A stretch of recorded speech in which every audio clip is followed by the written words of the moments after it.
Witam serdecznie w dzisiejszym pięknym jakże odcinku, jak to codziennie tutaj bywa. Dzisiaj idziemy do Daytona International Speedway. Jeżeli dobrze pamiętam, to tak. Więc widzimy się, jak już wejdę do środka i zobaczcie kilka urywków po drodze, co się dzieje i tak dalej. Także zapraszam serdecznie. Yo!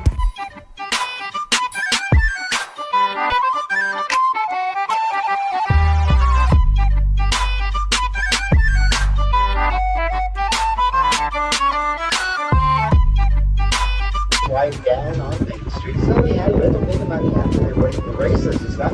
He started to get discouraged about the way that things were run in the races and the organization, the way it was all handling the payouts and everything for the drivers. So he got drivers, mechanics, and owners together, and they met at a hotel right over there on Atlantic Avenue on the beachfront, called the Streamline Hotel. Still there today, Art Deco style, really cute little place.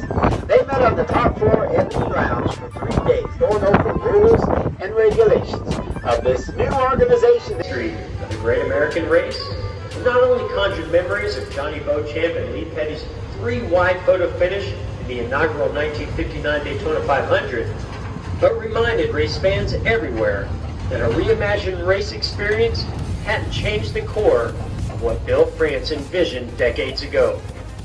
Welcome to the World Center of Racing.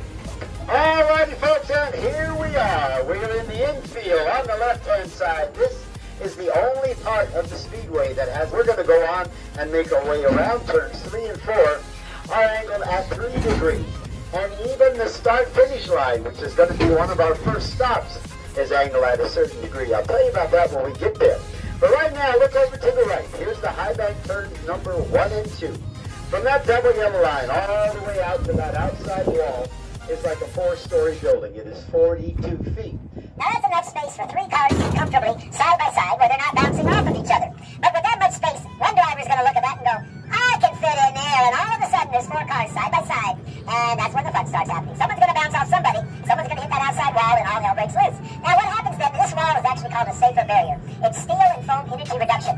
The inside part of the wall on the top part of the track there are steel tubes. They're hollow. They're all fused together, held on the outside wall by straps. Now in between those 2 walls, you'll see those little white triangles. That is merely styrofoam. When a car hits the steel barrier here, that'll give, the styrofoam will give so the driver can maintain or regain control. The main thing is it'll minimize the damage to the car, but more importantly, it minimizes the damage to the drivers. There are less casualty accidents and less major accidents on the actual track. Now we're actually going to be going out onto the back stretch of the speedway. This is one of the rare opportunities because today it is a cold track. So when the drivers come around turn number 2, right over here, straight ahead. Where that Sunoco sign is, they're going to be doing about 180 miles an hour. Now, when we get to this back stretch over here, this is where they put the pedal in the middle. They're going to be trying to push it upwards to 200 miles an hour. As they're flying down this back stretch, this is 3,000 feet for turn number 2 to turn number 3, straight ahead over there. And this is where they're going to fly down here in a pack of 40. And mostly they're within a few inches of each other, in the front, either side, and the back. You've seen that. If you've ever watched a race, they're going to be flying down here close to 200 miles an hour. Now, this area right here that we're on is called the skid pad. When someone starts to spin out or lose control, hopefully they can go in here and regain control and get back in the race.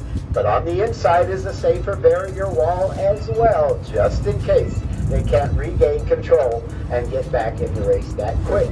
But like I said, this part of the track here, the back stretch, is actually also angled at 3 degrees. But you can see how slowly, straight ahead as it goes into turn number 3 and around the high bank turns, it slowly starts to eat up to about 30 wall out there. Now you'll see all of these skid marks as we're going around the track over here. Now these are not from any of the NASCAR races like the Daytona 500. That was the last race we had here until next month. These are from exotic car clubs that rent the track. They'll rent them for 3 to 4 days. It's very, very expensive. And the car clubs front the money, they hold the liability and everything. And the cars are told they should not go over 130 to 140.